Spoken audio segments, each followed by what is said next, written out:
السلام علیکم ملګرو. د پاکستان کرکټ ټیم سابقه کوچ میکی آرتر د پاکستان کرکټ بورډ د حقایقو نه پرده اوچته کړې ده. بابر اعظم د کپتانۍ نه لرې کول یا میکی آرتر د کوچ نه لرې کولو شاله د چا لاسو په هغې باندې هم ډیټیل سره خبره کوو.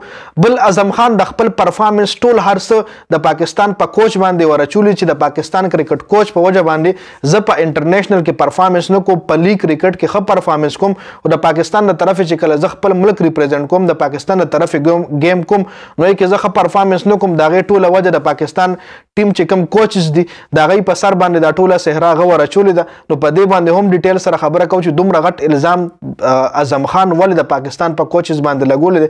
دا ټول تفصیلات په دې ویډیو کې در سره ډسکس کوم. ویډیو خپله هم مکمل وګورئ او مخکې ملګرو سره یې ضرور شریک کړئ. ټول نه پهله په میکی آرتر باندې خبره کوو. تاسو له دې معلومه یې چې کله زکا اشرف د پاکستان کرکټ بورډ چیرمین شو نو هغه میکی آرتر هم رخصت کو، حفیظ د ټیم هیډ کوچ کو، ورسره ټیم ډایرکټر هم کو او بابر اعظم هم د کپتانۍ نه لرې کو. نو دې انشاءالله چې کوم میکی آرتر اوس کوم حقایق بیان کړي دي هغه ټول الزام په زکا اشرف باندې ورچولی دی چې د پاکستان کرکټ ټیم د پاکستان کرکټ بورډ د تباهۍ وجه زکا اشرف دی. زکا اشرف یو انسکلفل سړی دی، صرف د خپل فیم د پاره راځي د پاکستان کرکټ بورډ چیرمین کیږي. نور هغه سره د کرکټ هیڅ نالج نشته دی چې چا په کومه راخ کو په هغه لاره باندې ځي.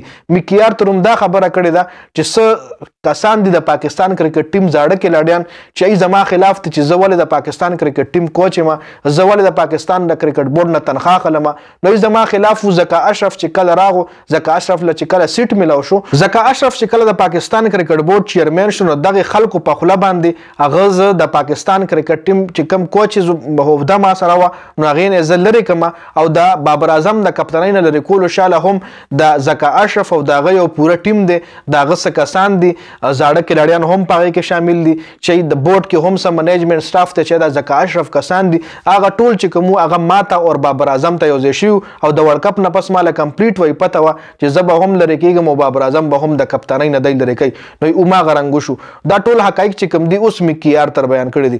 اوس پر راشو په اعظم خان باندې خبره وکړو. اعظم خان ویلی دی چې په لیګ کرکټ کې تاسو له دې معلومه په آی ایل ټي کې دوبۍ لیګ چې کوم شروع دی کې اعظم خان په تیر شوي میچ کې په 18 بالو باندې 50 وهلی ده چې د آی ایل ټي فاسټسټ 50 قرار شوی ده. جی آی نه مخکې په 19 بالو باندې هم 50 لګېدلی، خو په 18 باندې اعظم خان 50 وهلی ده. اعظم خان د آی ایل ټي فاسټسټ 50 پلیر دی. جی نو هغه ویلي په لیګ کرکټ کې زه ځکه ښه پرفارمنس کوم چې د لیګ کرکټ څومره هم کوچز دي ای ماله اوپن هینډ راکړي، ای ماله وایي چې زه وروځه او ښه کولو گیم وکړه او د هغې مطلب ای له زما پته ده چې زه کم کیلیبر والا کلاډي خو زه چې کله په دغه کې پاکستان کرکټ ټیم د طرفې گیم کوم، پاکستان کله ریپرزینټ کوم، نو کوچز په ما باندې باروسه نه لري او ماله پراپر چانس نه راکوي او په ما باندې په ډریسنګ روم کې د ما په فټنس باندې هم سوالات اوچتېږي چې ته ډېر زیات غټ فلا فلا فلا.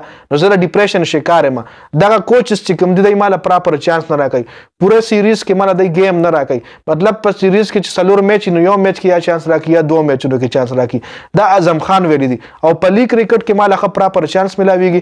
په لیګ کرکټ کې ماله کوچز خو اوپن هینډ راکړي چې زه چې کوم د ستا نیشنل گیم دی هغه گیم وکړه نو زه لاړ شم خپل نیشنل گیم کوم بغیر د سیارې او هغې کې زه کامیابېږم هم. نو دا اوس اعظم خان خبرې کړي دي. آیا اعظم خان ټیک ویلي که نه؟ دا به تاسو ما سره په کمنټ کې شریکه کوئ چې آیا د اعظم خان خبره ټیک ده که نه. نو د ویډیو کتلو زیاته مننه. والسلام.